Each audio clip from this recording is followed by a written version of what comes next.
It looks like he's a little loner. He's sitting around with no one around him, and we can help fix that. We can help fix that. yeah. His Yep. website has 23,000. Oh You wow. know, his channel. So Oh, you guys get together. okay, Yeah. so we're live, by the way. Okay, Who we're hi. talking about right now is Hassan Hussein, who's a YouTuber. Is that what you were saying, Mama? Hassan Hussein, he's a YouTuber. And YouTube. he has a channel that has 23,000 followers, and he's active. He's looking for other people to connect with Yeah. and try to work together. And So he I already contacted me. forgot. I'm sorry, but did you say he knows English? Like, how good is his English? He little bit of English, more French. He's in a country where they have more French than English.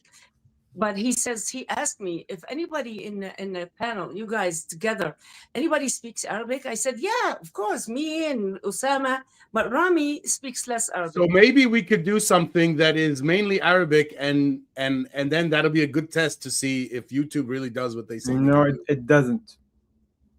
It doesn't. So if you're talking about that dubbing feature, I looked at one of our previous videos. It was alive, but it didn't have the dub. I did see the dub in many other videos, and as far as I can tell, I didn't actually investigate that thoroughly, but it seems that this feature has been rolled out for certain accounts that may have certain features that we still don't have. And it might be rolling slowly, but it's something that could be usable. I tried it on a couple of videos. It was okay.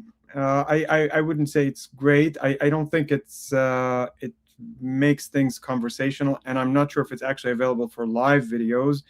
But it for viewers who might want to watch the content after the fact, it seems to be a good. That's the point of it. I mean, and I get that the translations won't be great, but what part of the test is to see if people actually watch it in the an Arabic video, mostly Arabic video. But and then I wonder this too: if we mix English and Arabic, how much are we screwing up the engine's ability to tell the difference and then switch? Right. Okay. So here's the thing: when it comes to dealing with AI, as opposed to just a regular speech recognition engine, something like Siri, for example,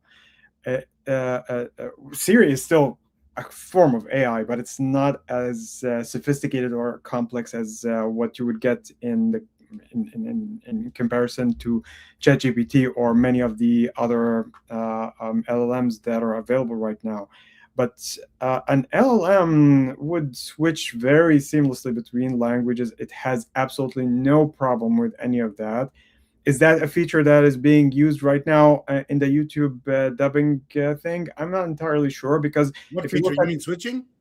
Yeah, what's actually happening there, if you look at the way that they organize it, you actually choose the language you want to listen to. So you're expecting a specific language. Right. Oh, okay. And that might control and prevent switching. Yeah. So I suspect that it's going to restrict to some extent the ability of the program to actually be looking or hunting for words that might be in a different language. So I'm sure that this is going to improve in time if it's actually going to be a feature that's going to stay. But at the beginning, it's going to be very clunky and maybe not as usable as. But we got to test it and try, and then we got to record the time, because in 6 months it'll be totally different, right? Test it again. Yeah. Oh yeah. Okay, Rami, Osama, I'll be get off. I'll be right back. Okay. Yeah. Okay, you'll be right back. Sure. What do I do? Just hit the camera, or you do? You mean how do you leave? Yeah, but I'll just listen. Right? Oh, well, here you can. I could just remove you myself, and then you come back on. Okay, come back. Okay. No way. So, by the way, we already got an interesting comment in the chat. Are you guys atheists? I mentioned yes. thank God if he exists. I don't really know what that meant. Then they said, can't find any atheist live stream. Still not really sure where we're going with this. Everyone preaching against Islam and saying how good Christianity is. Now I know what they mean. We don't do that here. Praise Jesus Christ. We criticize all the religions. You probably have, I mean, if you watch some of the videos I have made on this channel, you might have heard me say some good things about Jesus Christ, but I don't think that's the same thing as Christianity. You know what I mean? Like when I was saying good things about Jesus Christ, I was not saying good things about Christianity itself, because Christianity is like what you think of as it is today. You know what I mean? Like, I don't. Go ahead. No, I was going to say that there's plenty of things that can be said that are good about religion. I mean, people who might portray atheism as being synonymous with anti-theism, that's not the same thing. It might be a subset. That's why they have a term, anti-theist, right? Yeah. Atheist. Yeah, and so there is a great deal of overlap. I claim that any form of atheism has to have some form of clash to some extent, or reaction at least to a religion, at least, if not to all religions. But to completely denigrate religion as a whole, that's probably a completely different thing. Yeah. Let me give my spin on it. It's not spin, but my interpretation. What religions do, what they did, they're not actively doing it now. The person who made it, the people who made them, they were designing something that has some good in it, some good advice for living our lives, while also packaging that up with controlling ideology. So that means there's good and bad in it. Okay. In some sense, everything has good and bad in it. But here's the main point. I don't know if it's the main point, a main point. When you leave your religion, it's important not to throw out the baby with the bathwater. Your culture, your religion, your parents' stuff they told you, you know, even if you think some of it is bad and you have better ideas, some of what they know is good. You need to keep it. It might be hard to get it out of them. It's not clearly expressed in what your parents say, or in the Quran or Hadith, or even in the society in general. Like to go find out why is marriage good. That might be hard to find. And I mean the good parts necessarily. Well, it might be hard to figure out what is the value of marriage, you know. And you know, a lot of people think they have a better version of that. They come up with all sorts of theories, you know, including things like swingers, what swingers do. Mm-hmm. Anyway, no, but what you're saying actually is really important from a different perspective, because sometimes when you look at a religion and you say, well, this religion is saying do good things to poor people, or do whatever it is that is also good, you have to also remember that all of that can be completely divested from that religion, and that it's not something that's inherently religious. What's actually happening is that religion is a human construct like any other construct, and it has been used as a kind of a system to regulate human life for a very long time. So the things that we sometimes associate with religion are not actually religious, they are human. And what's happening here is that they took on a religious garb within a given cultural context, but you could completely do everything that is good within religion without the religion itself. So when you were talking about not throwing the baby along with the water and everything else and starting over, we're actually looking at a kind of a package. It's not something that gets separated. And that's how they present it to us. It's a package deal. You have to take all of it or none of it. Mm-hmm. Yeah. But let me clarify also that the thing that religion did, this thing I described of making a package, good stuff, bad stuff, it's not just religions that did that, who also did that, and there's probably many things. Let me say it even more generally. We had tribes or clans, and some people are like, how do we unite people, whether it's a good way or bad way of the uniting. How do we unite people across these tribes and clans? Well, religion, the concept, was an attempt at doing that. Another one is at an attempt at doing that is a lot more recent. The concept of nationalism and the way nations create citizens in the sense of people that live within our borders who love our country and hate or love less the other countries. You know, prioritize this country so that we can send the poor young men to war for us. Otherwise, they won't go. That's how it's been explained to me. Hey, let's we have a lot of talking. Let's say some of this stuff here. Let me find out where I should have went here. Where did I leave off? Here we go. Zenith X3 says, hello, ex-Muslim apostates. Hope everyone is great. Happy non-holy Friday. And then he says, he was referring to what the previous guy said. Only finding pro-Christian ex-Muslims. Yeah. Apostate prophet is like that. Yeah.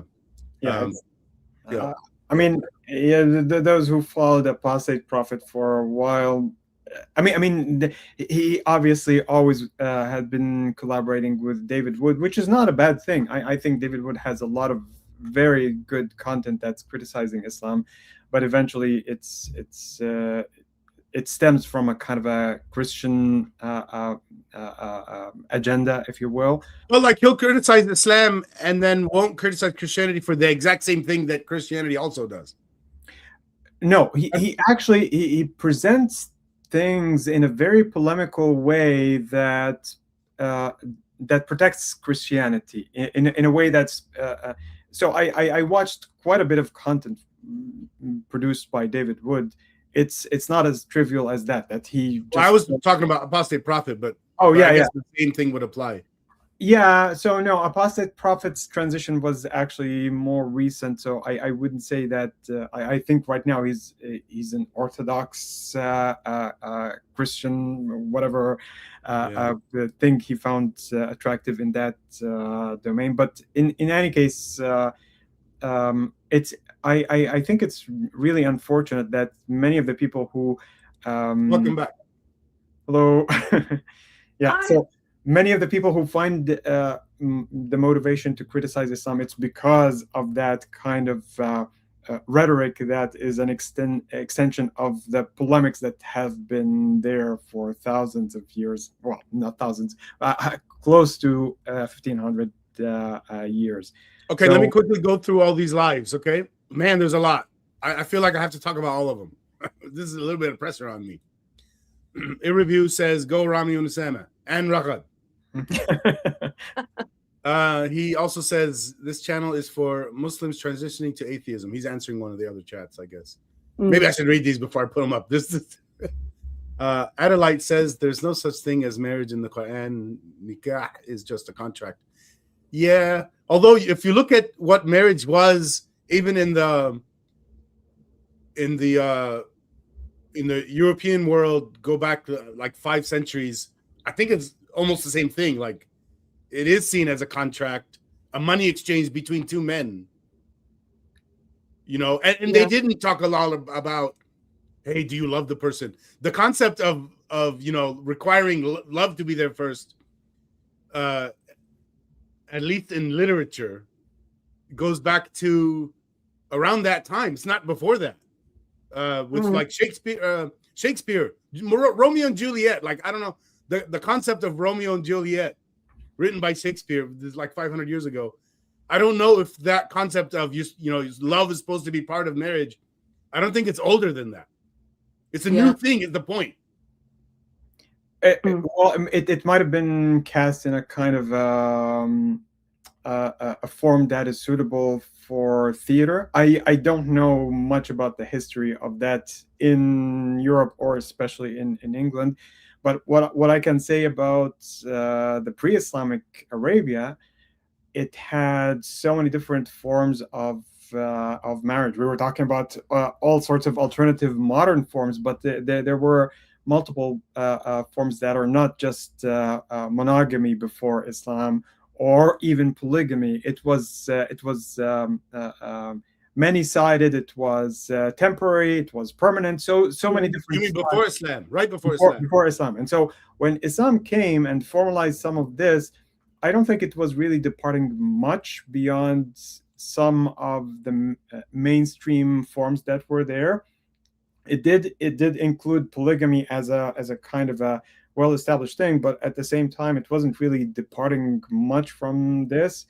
Formalizing it with a contract, I think, probably like you mentioned, it was a kind of a transaction between two men, between the husband and the father of the woman that's being married off. But at the same time, you have to remember that a woman like Khadija, Muhammad's first wife, she was well off. She was pretty much an independent person, and you could actually say that he was the one who was dependent on her for 15 years. Yeah, and so as a result of that, you could probably say that maybe what happened during the formalization of this kind of process in Islam was a kind of a downgrade compared to some of the forms that persisted before Islam. Yeah. Okay, I think we have too many lives. Too many. Here's one. We'll at least do one from each person. How about that? Ben, is that Suisse? Ben Suisse. We'll go with that until he corrects us somehow. Hi all, or ho all. Nice live stream last weekend, and happy Ex-Muslim Awareness Month. Yeah, we're still in Ex-Muslim Awareness Month. Right. Atheist here, ex-Quaker, and ex-Muslim via fiancé-ship. Not exactly sure what that means, but that's okay. I feel this is a little bit familiar. Maybe this person commented before. I feel this kind of. Yeah, he has. Yeah, and I even remember where he came from. He's a top chat person in Alim's live stream, Secular Spirit. Mm-hmm. He's actually one of the. I'm pretty sure he's one of the people that manages the chat. And he puts up, nice comments and stuff. He's done it with us too. So yeah, he's been really helpful. I don't understand this. Or where is it? The first person that was on the live this morning, and he said he's new to our channel. Why don't theists understand there's a difference between morality and atheism? Because that's what the religious people kept telling them over and over again. Mm. What are you going to do if you leave religion? You're going to go F your... They always go to the incest thing. I don't get it. Yes. Disgusting. The problem with all this is they have that sense that that humans are basically those children that without divine guidance, they're just going to go astray. And there are a lot of philosophical problems that can result from that. I don't think this is the time to go into them, but yeah. Yeah, all of this is tangents anyway. By the way, we have more people with us than we normally do. I think the time is better. I think we should try to move from 2 hours ago to now. Possibly. This seems like, I don't think it's related to we have all this extra people because of what happened last week. I think it's the timing of when people are available. Maybe because I'm here. Yeah. I'm just kidding. I saw that ruminating in their head. I'm just kidding. You didn't announce that I was here. Yeah, we will in a second. Adelaide is adding something to the marriage discussion we just had. They said, I know marriage is a contract, but nikah is just a general contract. What's that word? I can't read it. Akhda? It's not in front of me. Akhda? I'm not sure. Well, the second one, Zawj, is... I don't know what the point they're trying to make. Can somebody decipher this? And they might not be talking to us. They might be talking to other people in the chat. Yeah, I'm not entirely sure. There's a difference between the word ziwaj and nikah. There's difference. Ziwaj it means two people joining. Make it joining. United. Join it. Nikah is not the actual word of consummation of marriage is the actual word. So when they say It's as if just, it reminds me of if somebody's going to refer to human dating and they use the word courtship. exactly, yeah. Is that fair or no? And okay, here's another word. يوم الدخلة, ليلة الدخلة. What is that? What is that? Maybe, you know what? Maybe one day we should do a whole episode just on that. Why do we It's- have a phrase? Leylat Why al-Dakhla? we have, I'm imagining only Arabs would know what we're talking about. yeah. But I wonder what other languages also like you know why? translated You that know phrase why? into their language. Because really there's no marriage, real actual marriage that we think is supposed to be. They think it's just two people getting together, have a contract to go sleep together and have kids. There's no love, there's no Adelaide is relationships. saying the root word of nikah is to tie a knot, not consummation. Okay, but we should be looking at what the word means now. Like, what did the word mean before Islam started, right before it?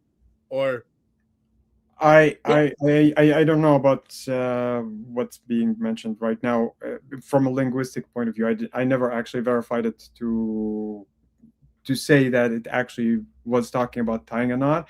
What I can definitely say is that if it does actually mean that, that word is not attested in typical language or even in the Quran in a way that talks about tying knots. And the way that if you look at it in jurisprudence in general, how it's being used, it's a kind of a mix between marriage and the consummation of the sexual relationship. So it's a kind of it's something that has shades of both both words. Yes, I agree. Adelaide clarifies on the same point you're saying. It means contract. The word nikah means contract during in the Quran. There's no dowries in the Quran. Dowries. I don't. What does sadaqah mean? Sadaqah is charity. Charity. Yeah. Yeah. Okay, sadaqah is charity and ujur is wages, no dowries. Mm. What's that all about? I mean, this person's clarifying nikah just refers to the ceremony, like the difference between the words marriage and wedding. Mm. If you look at the hadith as something that's representative of something that's contemporary or at least a little bit later, you will see that the verb nakaha is being used in both the sense of getting married and having sex within the context of marriage. So in the typical way that this is understood, I don't think we can just start putting obscure meanings into the word. That's not how it's being used. Yeah. Okay, let's get to we have two main topics today, sort of. Mm. My mother's Ragad, by the way, everyone who's watching. Oh, it says it right there. Although I don't know that it's hard to pronounce. So is my name. Nobody gets my name really right. You know, everyone gets my name wrong too, but mine too. Ragad with a Gha. Exactly, okay. But you can say Ragad for Americans. Okay, Ragad. Ragad. People who can't say that, go with Ragad. Yeah. She's here to tell us about a story that happened recently and it went to court. I'm going to put it on the screen. Yes. Okay, so tell us about what happened. All right. So I wanted to talk about women issue in Islam and their oppressions. It looks like all over the Islamic countries, there's some women is being killed because of sharaf, to wash honor violence, honor killings. Huh? You're talking in English. We're talking about honor violence and honor killings. Sharaf means honor, right? Sharaf is honor. Yes, and to wash the honor, they call it wash the honor. It means when you spill the women who honor cleaning had sex outside marriage, when you spill her blood, it means she washes the family's honor. Wow. And now they could look at other men and see that they are honorable people. Okay? Because they wash the So, honor off, or wash now, the the dirty honor newest off. one, which is absolutely heartbreaking. The newest one is a girl who's, you can see her, how beautiful she is. She got married in the day of the morning of her wedding. The father of that bride saw his in-law, the guy, the killer. He came with her head, And just the showed head. it to the father, and he says, "Your daughter was not virgin yesterday." So something, whatever happened, went to court, anything, it turned out to be, they tested the body, and turned out to Autopsy. be she was a virgin. She was. He killed her for nothing. Even if she wasn't, why behead her head and then take her to the father? Anyway, at least the end of the story, this guy got what he deserved. He is going to be assassinated or beheaded, whatever it is. Death penalty. He's getting the death penalty by the Death state. penalty, yes. And Assassination her is name like not the state, right? Her name is Nahla Raghib. We have to say the words and the names of these poor women who die for this kind of thinking in Islam. How do we spell that in English? Nahla. Nahla is. I'd like to put a comment on the screen, but I know we don't have a link. If we had the link, I'd post it. I guess we can't right now. It's okay. It's Nahal. Nahla. Oh, so this has never been spelled in English. You're creating the English spelling now? Yeah. I'm here. It's in my notes. Yeah. And Raghib is R-A, I think G-E-B, right? Raghib or I-B. So Nahla Raghib. I don't know his name, and I refuse to, even if I knew, I'm not going to put his name. We don't want to put killers' names out there. He should just be done with. And I don't know what to do. I mean, we... no matter what we do, all over, what we do in us, all of us, it's not working. It looks like it's not working. These people over there think women are just something to use, just some incubation to have a boy or a family, a bunch of boys, and they have no value. They don't value women as human beings. And this is like disgusting. Of course, there's others. There is like, I can't even write, a bunch of for a whole month, few of them that I don't have it in my notes right now, because what countries did this happen in? It was in Asyut in Egypt. Asyut.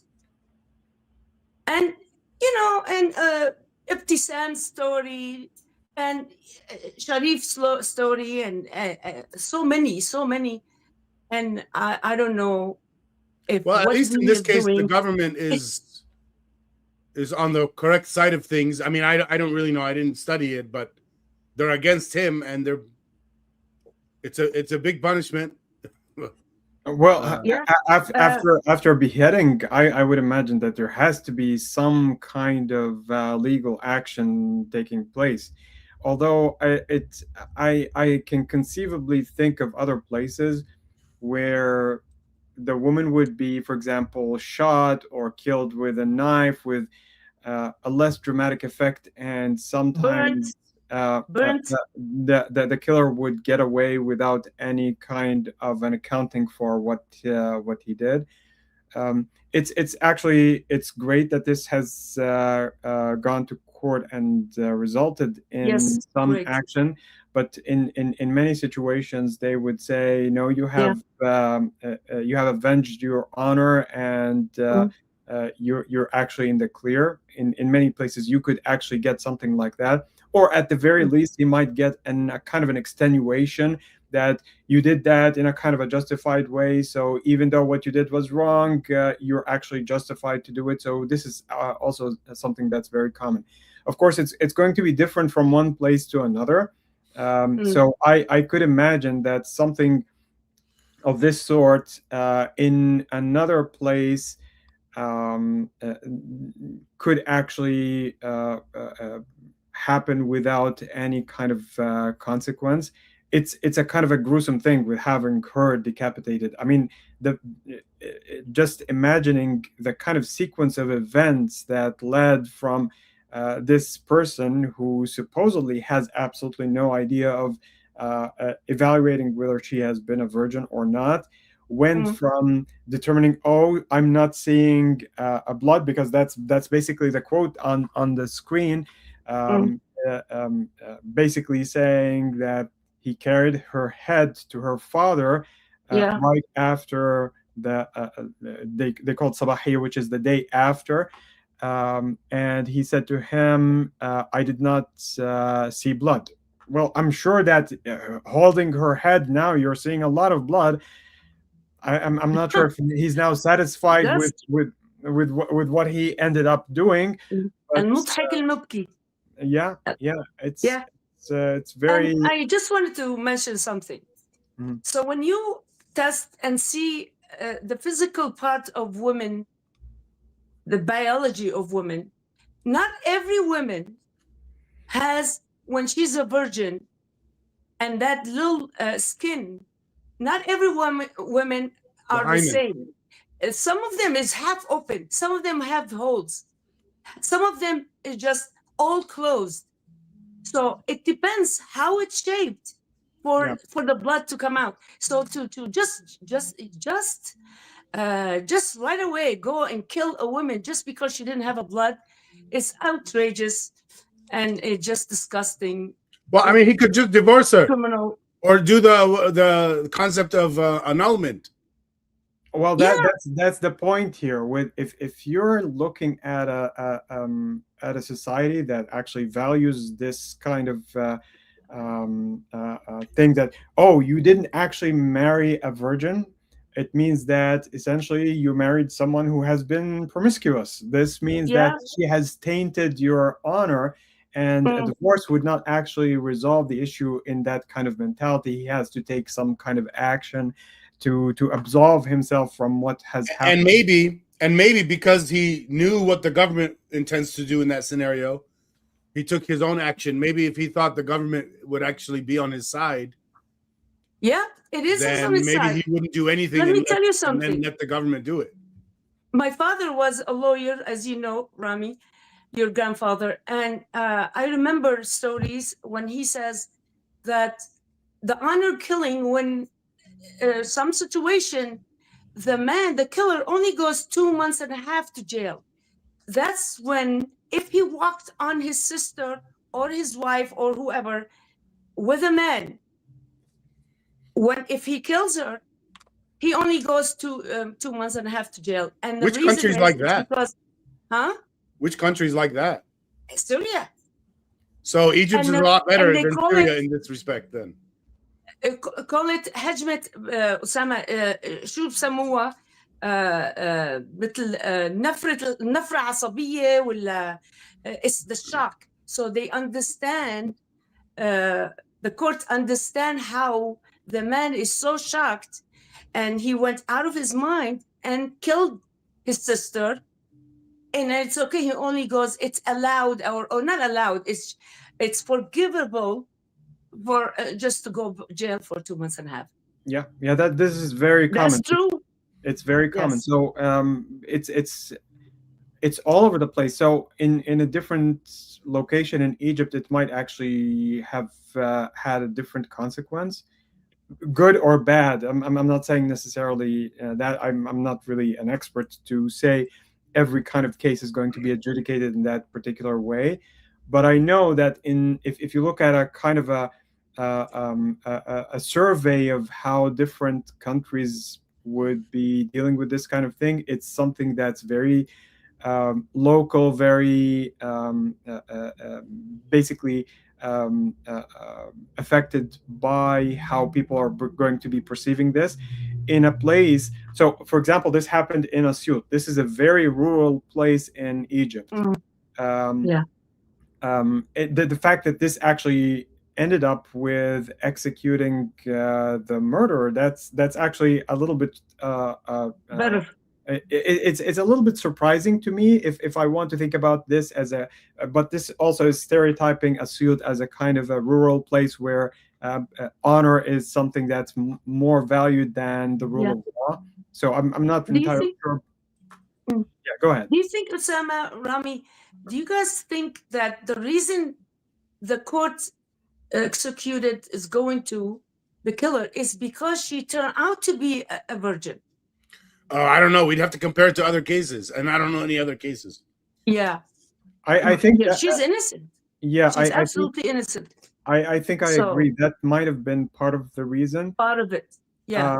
The fact that he decapitated her, that's actually, I mean, it's yeah, maybe if it was a different kind of murder, they would have done a different punishment. Yeah, because decapitation is actually not a very it's something that requires more deliberation.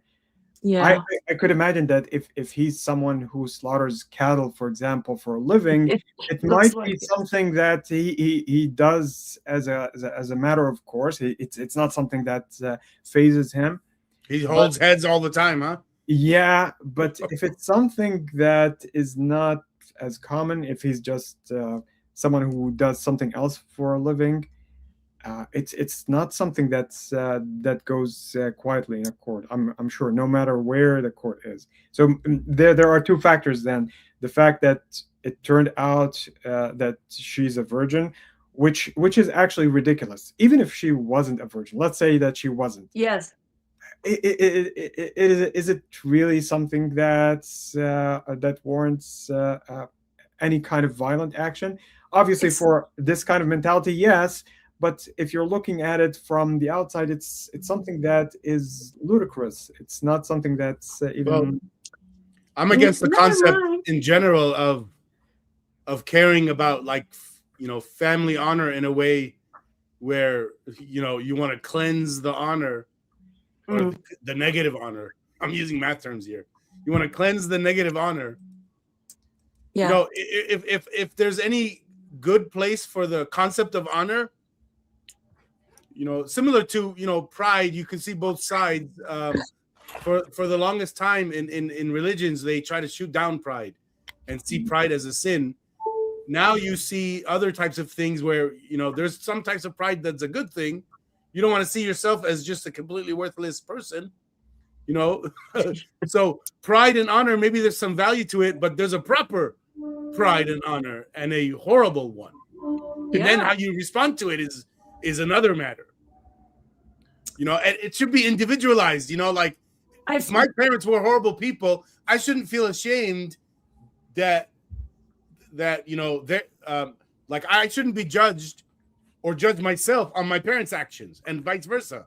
The other way works too. If you have great parents and then you didn't really do a good life, you shouldn't borrow your parents' good reputation. You know what I mean? That shouldn't work either. It's individual versus collective honor, I think. Yes.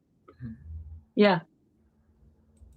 Also, I just wanted to say that it's actually wonderful that you brought this particular case to the discussion, but at the same time, to also emphasize that this is something that's happening on a daily basis. It's not a kind of a one-off. It's not something that you could say, oh, look at this kind of bizarre case where this has happened. It might be bizarre from the perspective of people who live outside of this kind of society, but over there, this is something that has been happening for centuries. This is not something new. A version of it exists everywhere, I'm guessing, because imagine in the West, a man has a girlfriend or wife, and he has a thing in his head. She's making me look bad. Like, let's say she's, I don't know, being extra flirty with guys, and I'm not saying that's okay to do that. I'm just saying there's a that type of thinking everywhere, I think, where and the opposite is not happening. The woman doesn't look at the man and say, the man is doing things and making me look bad. That doesn't happen, does it? I don't think so. Well, we got used to it.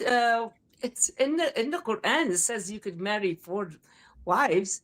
And so what kind of honor or pride as a woman when your husband goes and sleep with another woman right next door to your room?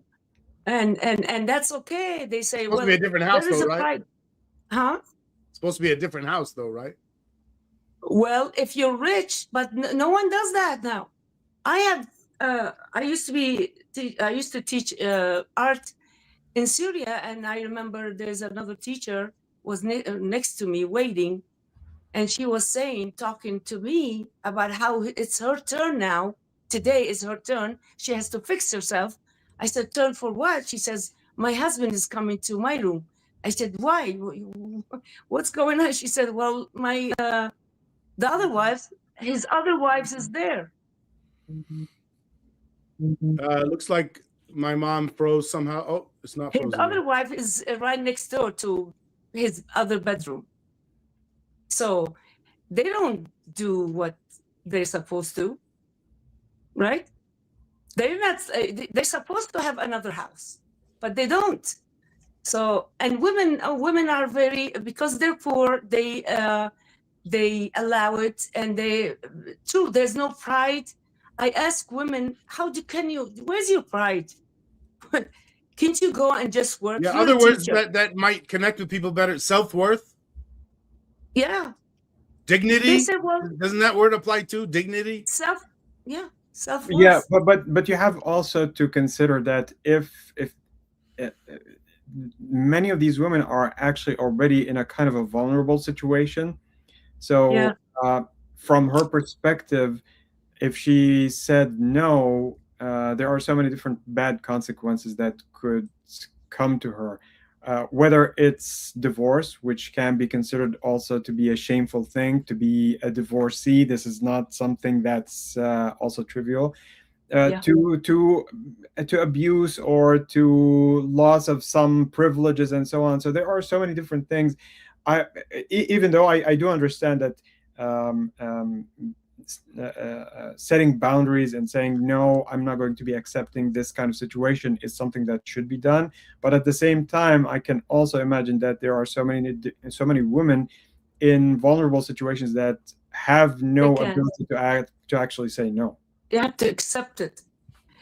The one I was talking about, she said, when I did go to my family don't want me, and I can't live anywhere. I can't afford to live anywhere. Yeah, I mean, so I accepted to be a second wife. The same is true everywhere, even in the U.S. I don't know how many decades we should go back to understand this, but women were treated poorly by their husbands until, and that became less when women now had jobs and money and finances, and they could more easily go on their own, instead of relying on getting married or relying on not getting divorced. And so, like, even the same kind of stuff happens here with everyone. It happens to a child too. A child doesn't yet have their own financial independence or otherwise types of independence, and so they got to rely on everything their parent does. And if their parent is a horrible dictator versus a really good person, they're screwed. Yeah, but there's a kind of a difference here. Even though in many human societies, patriarchy has been something that characterized almost, I wouldn't say all, but almost the majority of societies.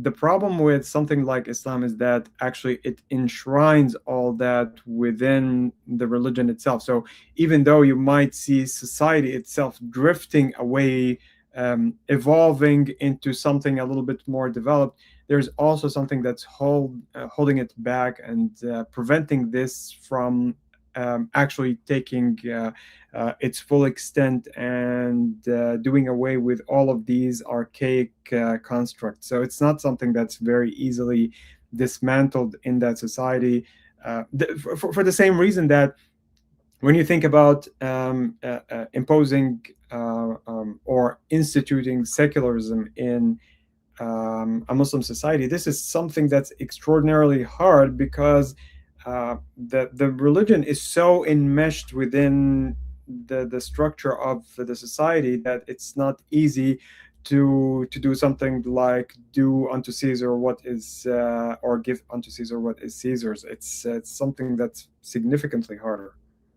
Okay, guys, I think we got to move on a little bit. This is a lot longer than I estimated. Maybe that's okay, but let's move on a little bit. Okay. We had some comments that I think we should mention before we actually move on. So, Ben, and this is Gurwak, by the way. Their real name is Gurwak. This is another name. Hello, mother of a host. So nice to meet you. And there's a typo there or something. And your son share moving out of your religion. He's wanting us to share our stories of how we left religion. Okay. We should, now that nobody actually ever asked me that, by the way. Now that somebody's asking, we could probably do an episode on that. Maybe we'll do all three of us, why all three of us left religion. Yeah. Or I don't know, maybe it's worth to do one person at a time. I'm not sure. Or maybe it's a combo thing because me and my mom did it together, sort of. Yeah, I would probably say that both of you talking it together might be a good idea at some point, because of the fact that as a kind of a family unit, this is something that's not something you especially people are extra interested because it's two people, a parent and child. Yeah.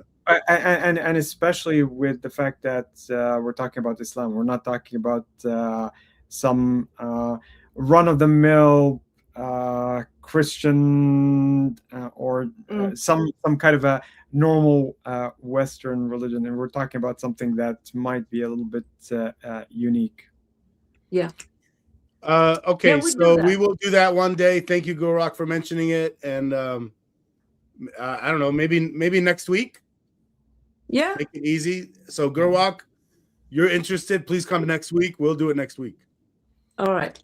Friday, and let's move. Can we move, Usama? Can we move it to the new time? Yes and no. Why? I mean, Monday, Wednesday, Friday, there's going to be an overlap with this time in the morning and at this time for me. So it would actually have to push it even further if it's going to be on a Friday. Okay, so which is fine. So how about, I don't know, we'll see. How about your 1 p.m.? My 1 p.m. on a Friday? No, it wouldn't work. I would still be away from my computer. So your 2 p.m. on a Friday? Possibly it would be pushing it because I would be just arriving home at that time. Okay. How about 3 p.m. your Friday? That would probably work, but I don't know about your schedule, because then it would be It's fine for me. It's fine for me. So that's what we'll do then. Let me write that down. 3 so it's my 5 p.m. Going forward. And I don't mean just next week, I mean just in general.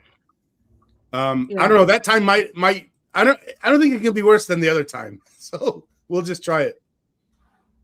Yeah, but I was thinking about discussions we've had about the how to do this, and the timing maybe was to avoid later in the day. But I think for me it should work. But yeah, it'll be fine for me too. Yeah. Okay. Let's now.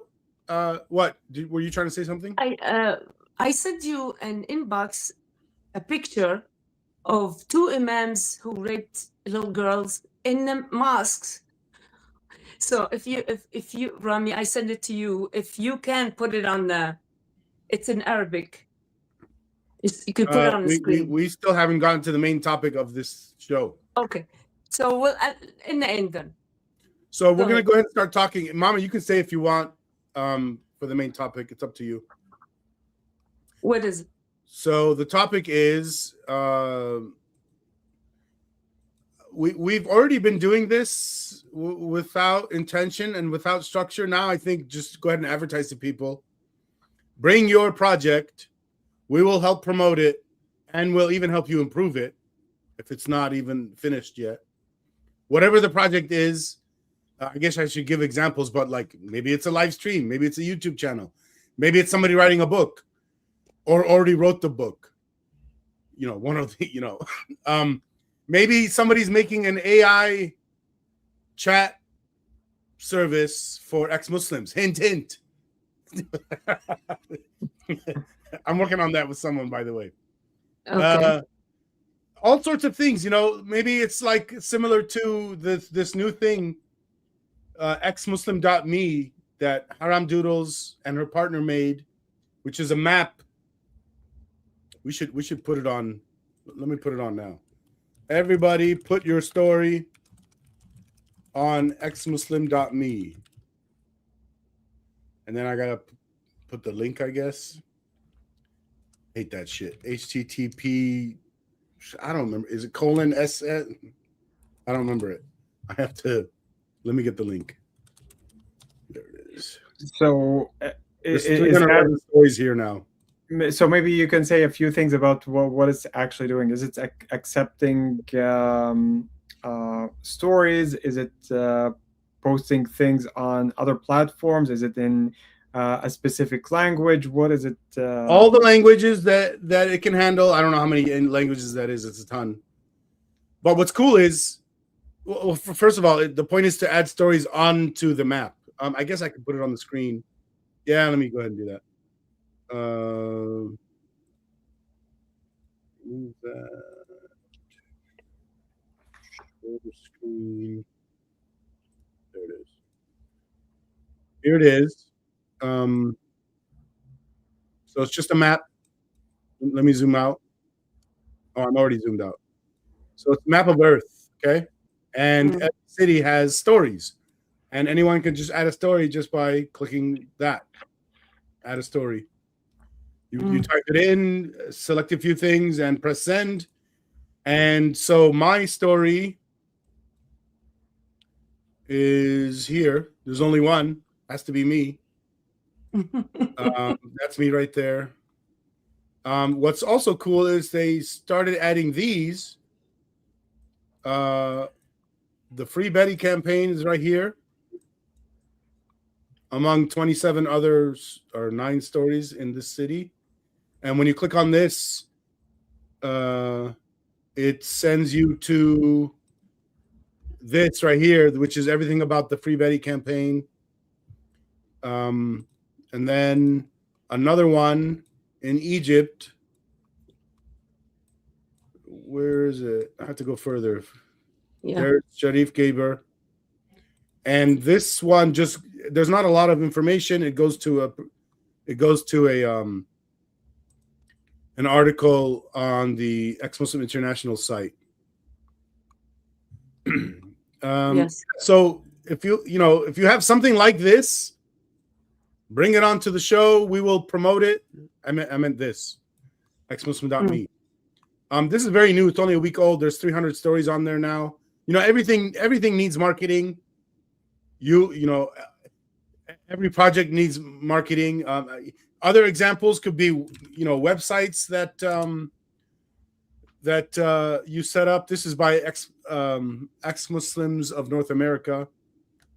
whynotislam.net. That's something we promoted on here. I actually write for this website now. Here's another one, wikiislam.net, which we've also promoted on here. And it's always going to be growing. So yes, I really want to help with new concepts too. Even if you don't have a fully formed idea, let alone a finished one, come on here, present it to us. We will tell you what we think. We will try to be really nice. We're trying to build up your idea rather than cutting it down, But we'll give you our honest opinion. What I suspect that this is probably going to attract more people who are trying to pitch a new idea rather than people who have already established something.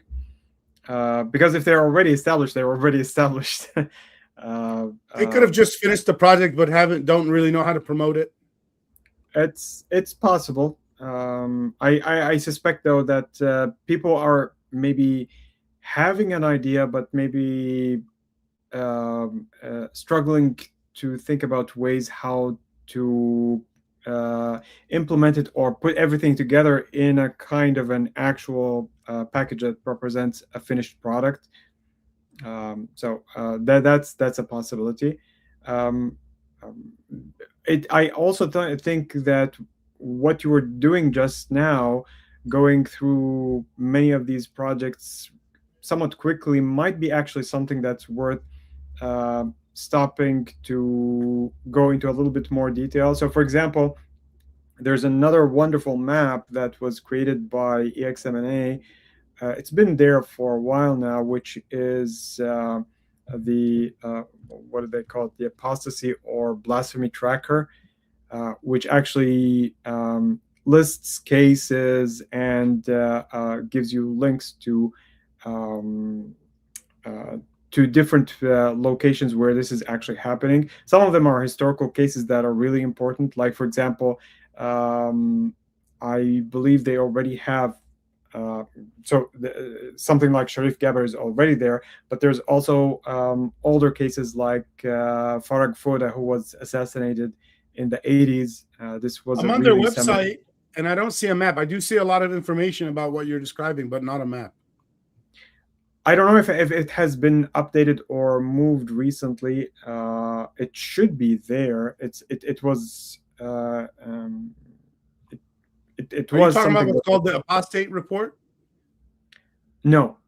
The apostate report is something that gets sent as a kind of newsletter. I'm talking about an actual map. It might have been moved. Persecution tracker, explore the map. Here we go. Yeah. Okay. How am I going to put that? That's it right there, I guess. Yeah, something like this. It used to. I haven't visited in a very long time, so I don't know if they made some changes recently. But it's more older style map engine because it's hard to use, it seems like. It used to actually show cases once you click, and it would outline. Oh, there we go. Yeah. Oh, here I can. I'm changing. It acts different when I scroll in and out. Okay, it seems to be a little bit better now. But you can pick a country. It says 25 cases. This lets you search them. And also add, I think, if I'm not. Oh, yeah, here's all the results. Yeah, so I think this is a truly wonderful project that because here's the thing: you have so many different things that can fall under the purview of human rights violation, and sometimes it actually subsumes cases that would count as persecution for religion, especially for ex-Muslims. But the problem is that this doesn't get a separate look on its own. You don't actually get to see it on its own. And so when you have something like that, you're actually able to have some appraisal of what's actually happening to in each country and what possible thing could be done there. Yeah, so I'm looking in the United States. There's not a lot of cases. I think 4 that are listed here. And this one was for murder. Assassinated by a former student. Rashad Khalifa. Do you know the story about Rashad Khalifa? We talked about him a little bit. So he presented a kind of a numerological view of the Quran and essentially established a kind of, I might call it even a sect of Islam that was emphasizing that. He had his own mosque in the US where he was preaching, and he was assassinated there because of this. I remember actually growing up, we had a little booklet that he wrote. I think it was just outlining the basic ideas. Stabbed 29 times. Sorry. Yeah. Wow. Yeah. And doused in flammable liquid. So they were gonna light him on fire. Wow. I don't remember actually the details of this. Oh, and then you can click. Sorry, you can click on the read more, and there's an entire article. Yeah. So it's a really wonderful project. It's and not a video. Yeah, I might have missed your point though. What were you saying about looking through a lot of them all at once? So what we're doing right now is having people get acquainted with some of these projects, because if you look at the website for EXM&A, it's very easy to miss if you're not looking necessarily. I missed it. There's a lot of things. Yeah, and they yeah. So started 15 years ago. So imagine all the people that are 15 years old. They were born when they started. Yeah. Yeah. So there are so many different things that can be explained or explored in real time in order to have people see what's being done, but also have a resource that they might go to in order to either look up information or to contribute to things of that sort. Because you have also so many people who might be doing different types of things, and not everybody is going to have the same skills or interests. So it's different, kind of a spectrum that has a lot of things. Let me give people an update. We normally say this at the beginning, but so on December 6th, we did this is what, 2 weeks ago? We did a live stream celebrating Ex-Muslim Awareness Month 2025, together with Ex-Muslims International. A ton of people were with us. Usama and my mother Raghad were with us, and many other people. And we covered a lot of information, a lot more than I imagined we were going to be covering. It's really cool that we did so many new things that the ex-Muslim community is doing. And you can get the link to that YouTube in the comments. I guess we should also do our normal thing of asking people to sign the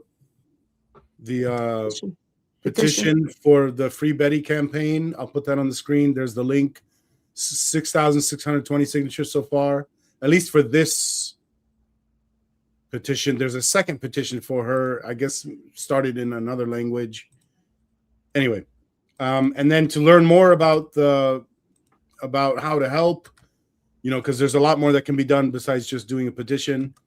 Learn about that here at this link. One of the most recent things was the campaign to put a mattress in front of the Morocco embassy in a bunch of different countries. I think it was done in at least one country. In France, I saw some of the videos.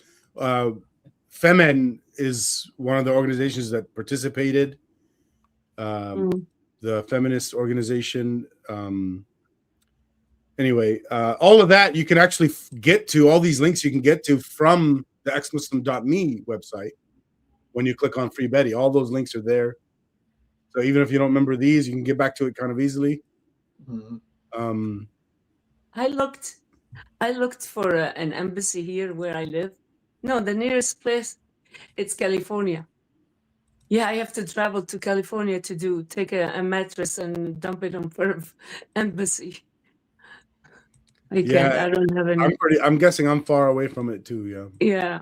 Well, the fact that it was only France. I mean, obviously, France has a very close connection with the whole thing, given its connection with Morocco. But it's a little bit surprising that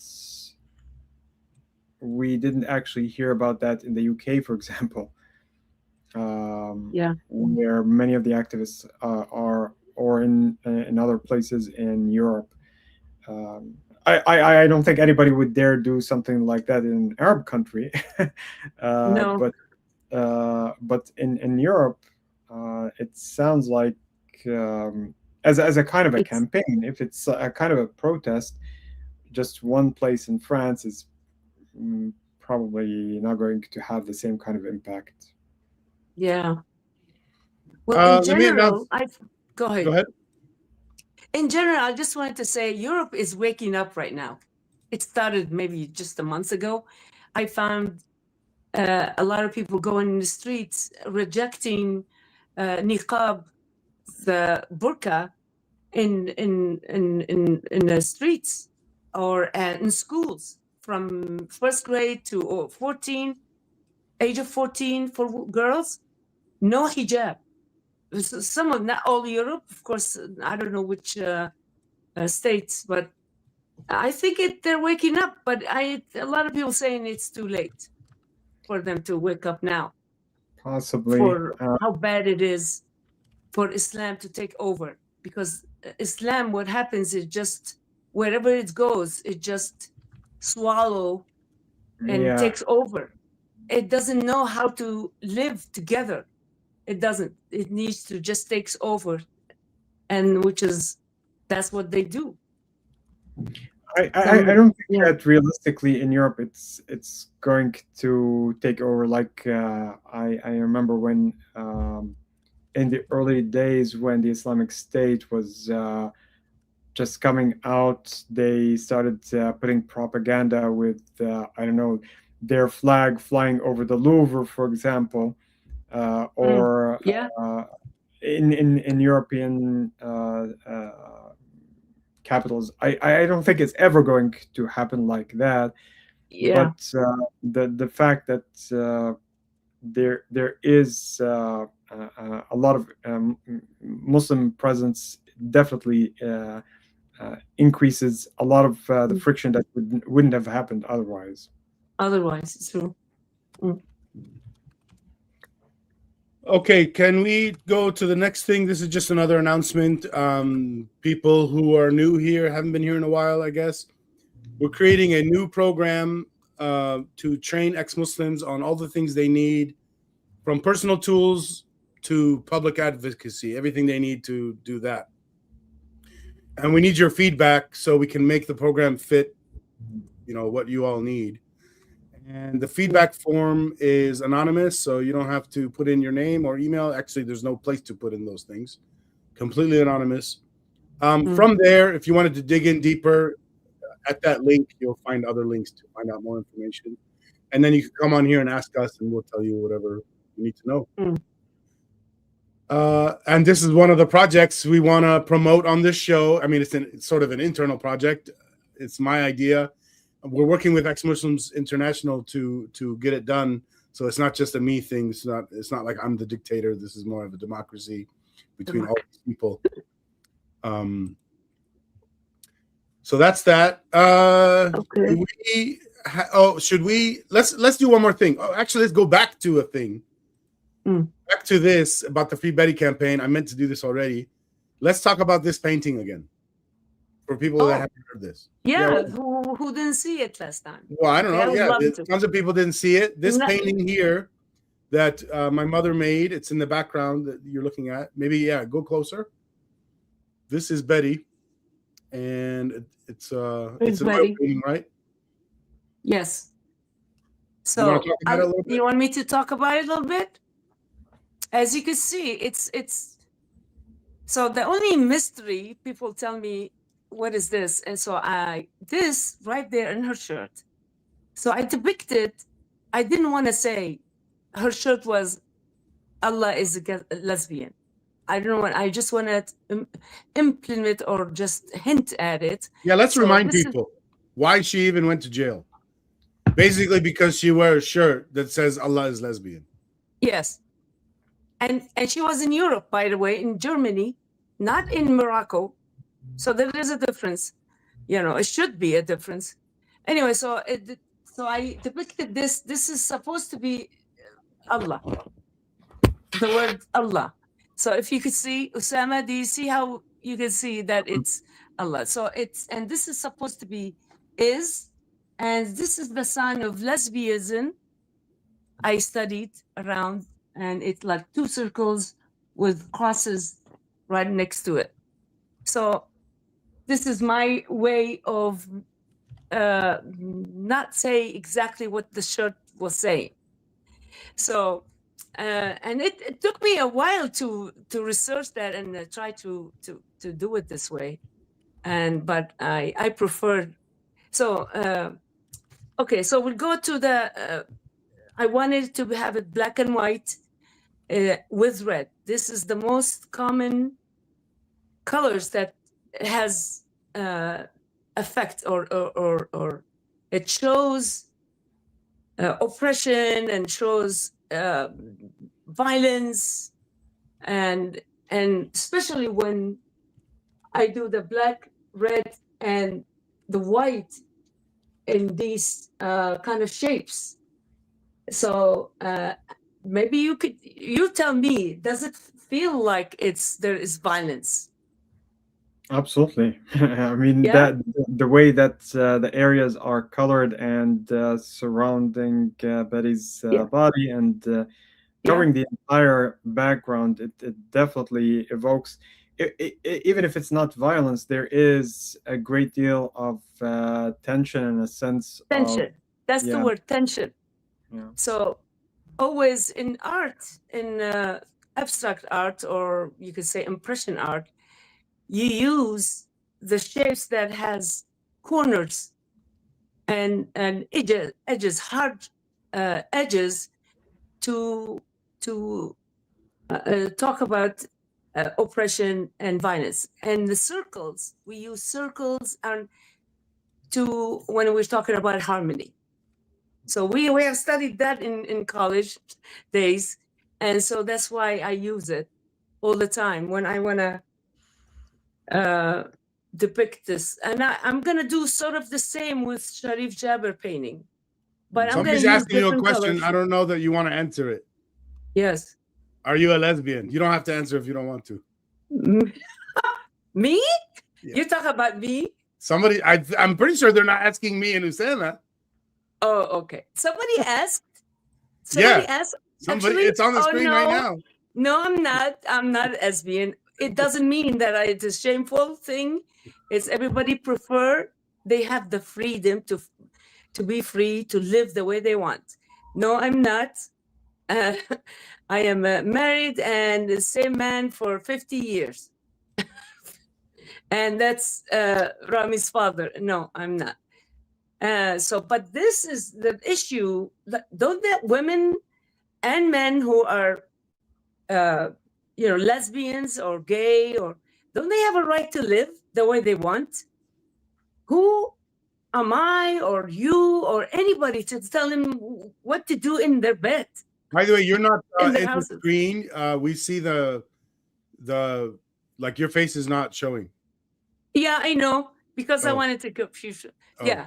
So I just wanted to show you here. It's the chain. Do you see the chain? She is being defined when she has this sign.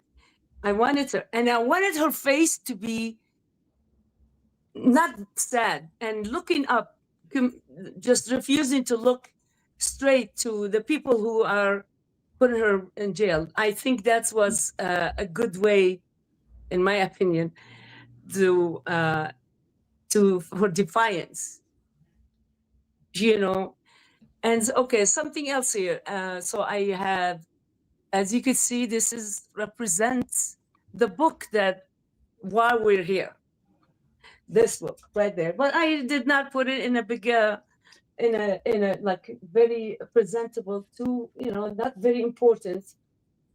And of course, she's carrying her own jail, which is the cage, the bird cage. She's carrying it, and that sign, everybody knows what that sign is, right?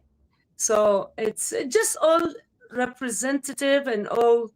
I hope I succeeded in bringing the picture to everyone through paint.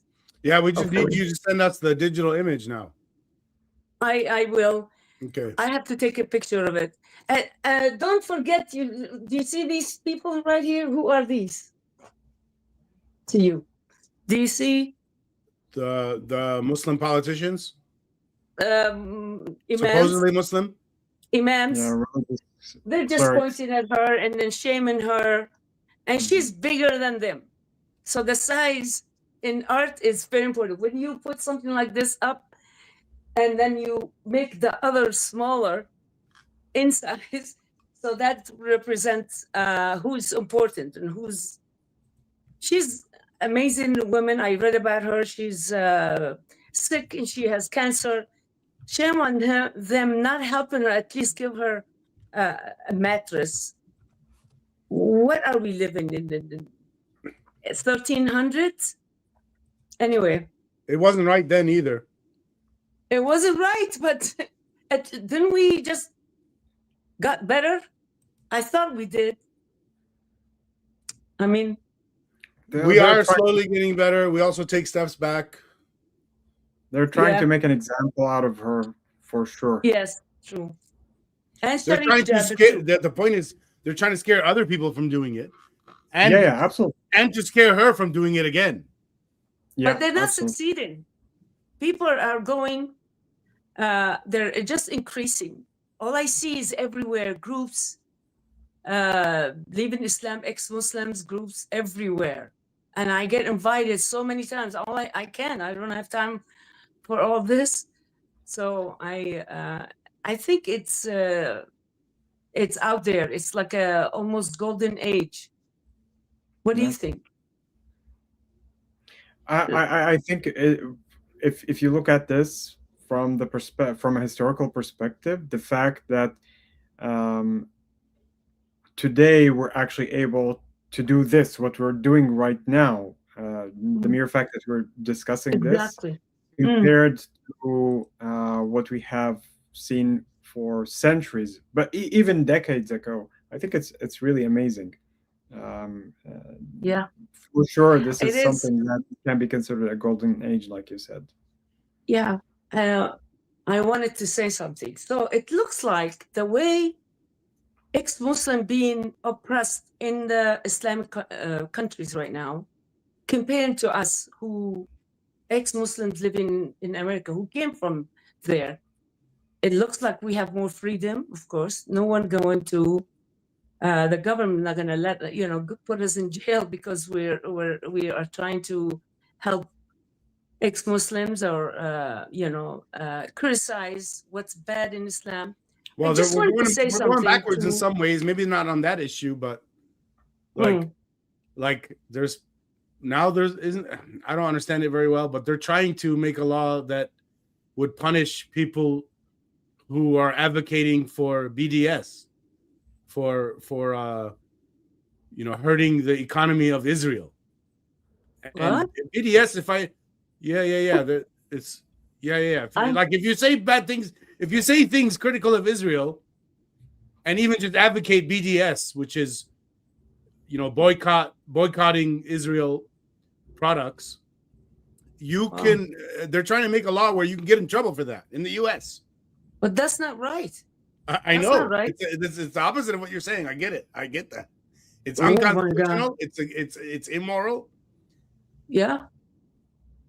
We're living in we're still better. We're still better than back home.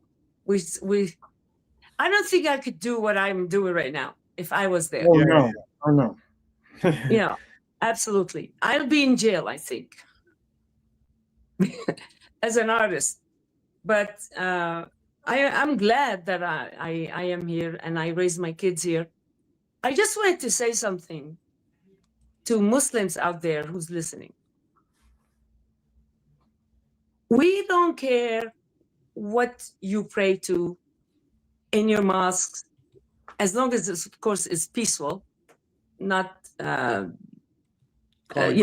or something. Aggression. Yeah, but as long as your homes, you're anywhere you pray whatever you want, and it doesn't matter to us, as long as you don't come to me and then you to us and try to cuss us, pray bad stuff on us, like try to say we are حطب ايش بيقولوا حطب جهنم حطب أسامة شو حطب جهنم بالإنجليزي. We can think about fodder for the fire of hell. Yes, We are. That's what they say all the time. They come to me in inbox almost every day. I receive letters that absolutely disgusting, calling me all kind of names, just because I was in the shabaka or anywhere in the group saying, raping little girls because you want to get married to 9 years old, just like your Rasul did, your prophet did. It doesn't, you can't. That's not what I'm saying. Is moral. What I'm saying is moral, and girls not supposed to be raped just because 1500 years ago your prophet did. And I'm not cussing. I'm just stating things out.